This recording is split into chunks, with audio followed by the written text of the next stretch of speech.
जाके राम से कह दो कि रावण तुम्हारी पत्नी को भी लेकर के आ रहा है और तुम्हारे पूजा के सामान की व्यवस्था करके दे। रावण को पता था, रावण ने जब पूजन कराया भगवान संकोच कर रहे थे कि दक्षिणा क्या दूं रावण को। रावण बोला प्रभु मैं जानता हूं इस समय आप वनवासी हैं, लेकिन दक्षिणा उधार कर दूं, उधार कर दो। भगवान बोले मैं समझा नहीं। रावण बोला महाराज मैं रामेश्वरम की स्थापना करवा रहा हूँ आपको समुद्र पार करने के लिए, लेकिन जब आप मेरे यहाँ आए तो आप जो भव रूपी समुद्र है उस भव रूपी समुद्र को पार करवा देंगे। तो पूजा सपत्नीक करना चाहिए। कहीं बंधा यज्ञ का ज्ञान है, हवन कर्म जो है, जो हवनात्म कर्म याज्ञिक कर्म है, याज्ञिक कर्म में पत्नी बैठे, पत्नी को बैठना मना नहीं है, आहुति देना मना है। आहुति देना मना है जो याज्ञिक कर्म है, लेकिन पत्नी के बगैर पूजन नहीं होता, ये भी ध्यान रखना। अगर विवाहित व्यक्ति है तो उसको सपत्नीक बैठना चाहिए और ग्रंथि बंधन करके बैठना चाहिए। ग्रंथि बंधन होता है ना, चावल हल्दी सुपारी और कुछ पैसा लेकर के ग्रंथि बंधन किया जाता है। अभी विवाह में सुनेंगे जनकपुर की सखियां कहती हैं बर के पटका को छोड़ सिए के चुनरी के चोर। तो कहाँ लिखा है कि पत्नी जो है बैठ करके पूजन नहीं कर सकती, लेकिन हर जगह लोग अपना अपना नियम चला दिए, जहाँ जिसका जो नियम चल गया वो चल गया। बोलो जय जय कृष्ण, जोर से बोलो।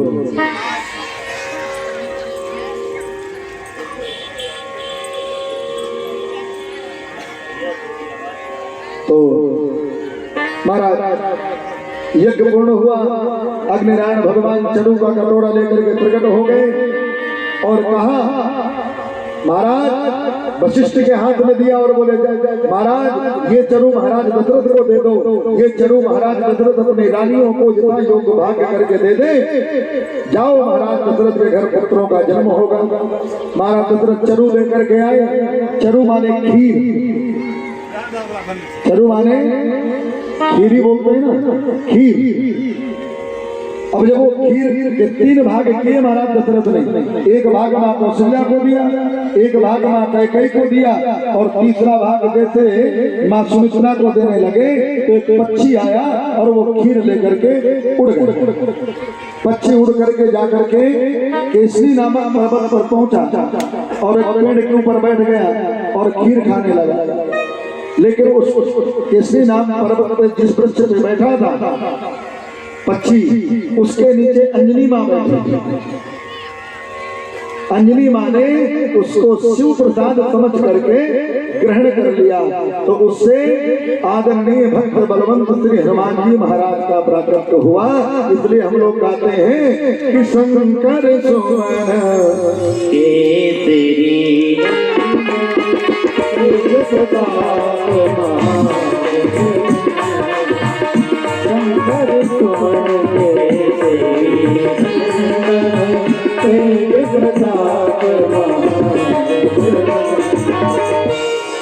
तो शंकर सुमन केसरी नंदन तेज प्रताप महाजगवंदन।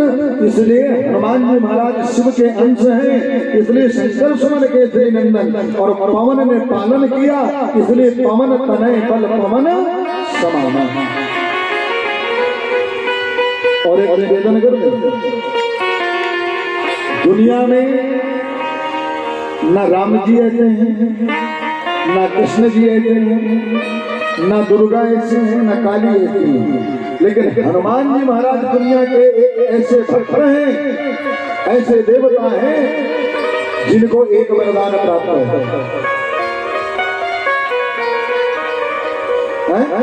और वो वरदान दिया किसने? हम रोज कहते हैं ना रखिया वालों को कि माता पिता की सेवा करो, माता पिता की सेवा करो।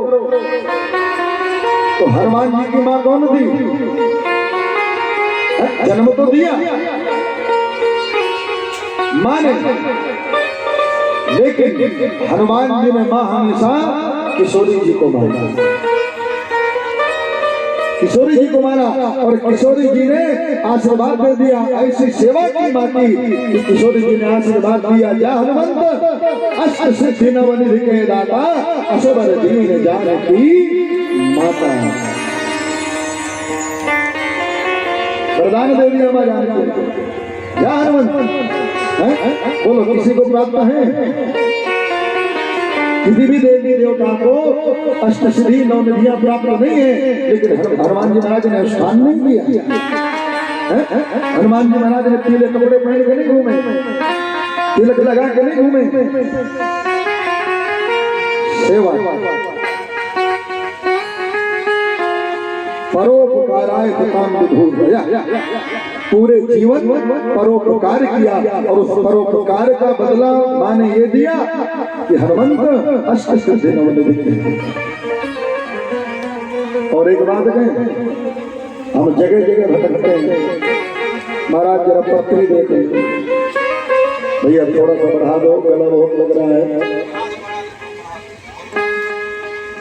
हम जगह जगह घूमते हैं, कोई हाथ दिखाता है, कोई जन्म कुंडली दिखाता है, कोई माथे की एकदम से नहीं बनाना है, कोई माथे की रेखा दिखाता है, कोई पैरों की रेखा दिखाता है, लेकिन रेखा देखने वाला लूटने के अलावा कुछ नहीं करेगा। ध्यान रखना, समझ आ रही है बात की नहीं? रेखा देखने वाला लूटने के अलावा कुछ नहीं करेगा, तुम्हें लूटेगा, लूटने के अलावा कुछ नहीं करेगा। और गोस्वामी जी ने इतनी सुंदर चीजें लिख दी हैं। हनुमान चालीसा का पाठ कौन कौन करता है? अब जिन्हों कितने लोग हैं वो कितने करते हैं? फिर सर पटकते हरे महाराज, शरीर में तकलीफ है। हनुमान चालीसा का कोई मंत्र यही कुछ नहीं करना। हनुमान चालीसा में इतनी बड़ी पावर है, वो तो सबको याद हो गया। 2-3 श्लोक बड़े याद हैं। एक है कर्पूर गौरम करुणावतारम, तुम्हें वो माता जपिता तुम्हें, लेकिन और हनुमान चालीसा सबको लगभग याद है, तो बड़ी सहजता से प्राप्त हो गए। लेकिन हनुमान चालीसा में वो पावर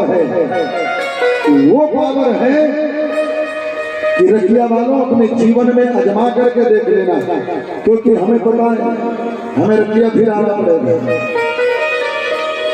ये हम जानते हैं। तो हमें जवाब भी तो देना पड़ेगा, क्योंकि ये साधारण गद्दी नहीं है, ये किसी की बकौती नहीं है, ये ठाकुर जी की दी हुई गद्दी है। जब तक वो चाहेंगे तभी तक इस गद्दी में बैठ सकते हैं। अभी उनकी इच्छा हो जाए उन्हें उतार के नीचे फेंक देंगे, किसी की कोई औकात नहीं। तो हनुमान चालीसा में अच्छा कुछ लोगों ने बड़ा भ्रम फैलाया हुआ है कि बहनों को, स्त्रियों को हनुमान चालीसा नहीं पढ़ना चाहिए, लेकिन गोस्वामी जी ने स्पष्ट लिखा है हनुमान चालीसा में। और जो घूमते हैं ना महाराज ने, देख लो कोई सिद्धि मिल जाए, कोई भक्ति मिल जाए, तो हनुमान चालीसा का एक बहुत सीधा मंत्र है कि जो यह पढ़े हनुमान चालीसा। नहीं लिखते? पुरुष पढ़े हनुमान चालीसा, वकील साहब पढ़े हनुमान चालीसा, अजीत जी पढ़े हनुमान चालीसा, लिखते ना? नहीं लिखा। जो यह पढ़े, चाहे वो स्त्री हो चाहे वो पुरुष हो, जो यह पढ़े हनुमान चालीसा। और आगे कितनी अच्छी बात लिख दी, होय सिद्ध साक्षी। कौन साक्षी है? बोले भोले बाबा और जगत पराम्बा मां पार्वती। भोले बाबा और मां पार्वती इस बात के साक्षी हैं कि जो हनुमान चालीसा का पाठ करेगा उसके जीवन में, वो अपने जीवन में हर सिद्धि को प्राप्त कर लेगा।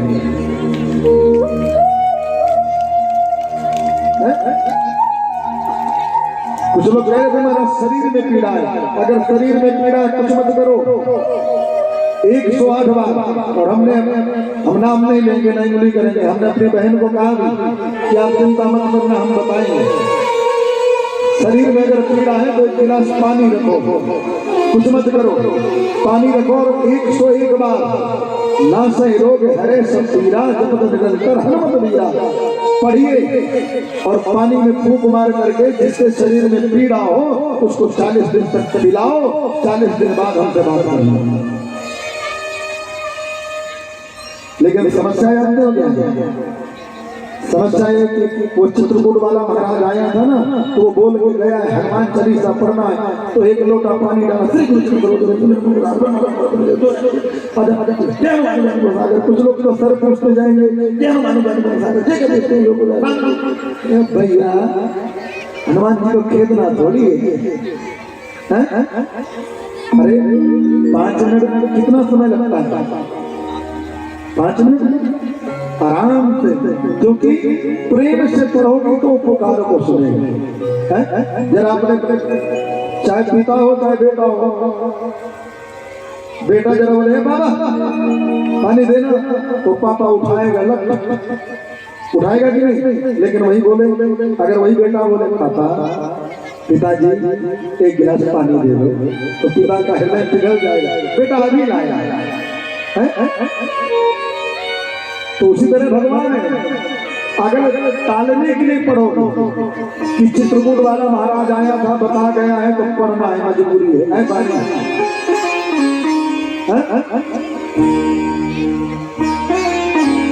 अरे कहां तक बताऊं, भूत पिशाच निकट नहीं आवे। हाँ और ये मंत्र नहीं, हनुमान चालीसा बहुत बड़ी शक्ति है और इसका प्रमाण भी ये पहली बार बोल रहे हैं, क्योंकि हमें एक ग्रामीण एरिया में आए तो आपका कल्याण होना चाहिए किसी भी प्रकार। आज तक हमारे किसी भी YouTube चैनल पे या कहीं भी ये दृष्टांत नहीं है, लेकिन अजीत जी वही बात में रहते हैं, सेक्टर 13 रोहिणी में अनुभव अपार्टमेंट में कपिल शर्मा रहते हैं 21 नंबर में, मकान नंबर भी बता रहे हैं, 21 नंबर में रहते हैं कपिल शर्मा। हाँ गए, ठीक है। तो उनका हमारा पुत्र और पिता का रिश्ता है। तो वो दक्षिण अफ्रीका में फंस गए और मालिक ने उनका पासपोर्ट रिजेक्ट करवा दिया। पूरा घर विवल हो गया, वकील साहब पूरा घर रोए। हमने उनके बच्चों को कहा कि आप कुछ मत करो, प्रतिदिन 108 पाठ हनुमान चालीसा के करो, और हम गारंटी देते हैं कि 11 दिन पूर्ण नहीं होंगे पिताजी दिल्ली आ जाएंगे। और मेरे गोविंद ने, मेरे प्रभु ने ऐसी लाज रखी कि महाराज 7वें दिन उनका फोन आया कि मैंने बात कर लिया, यहाँ का कोई पुलिस अधिकारी था, वो कह रहा है कि मैं किसी तरह तुम अपनी तैयारी करो, मैं तुम्हें एयरपोर्ट से निकाल दूंगा और तुम अपने भारत अपने वतन लौट जाओ, तुम अपने इंडिया लौट जाओ। अब महाराज आ गए, रात को 2:30 बजे घर में जब दरवाजा पर बिल बजाई, घर के लोग हमारे खुशी के 2:30 बजे रात को हमें जगा दिए। तो ये हनुमान चालीसा की पावर है।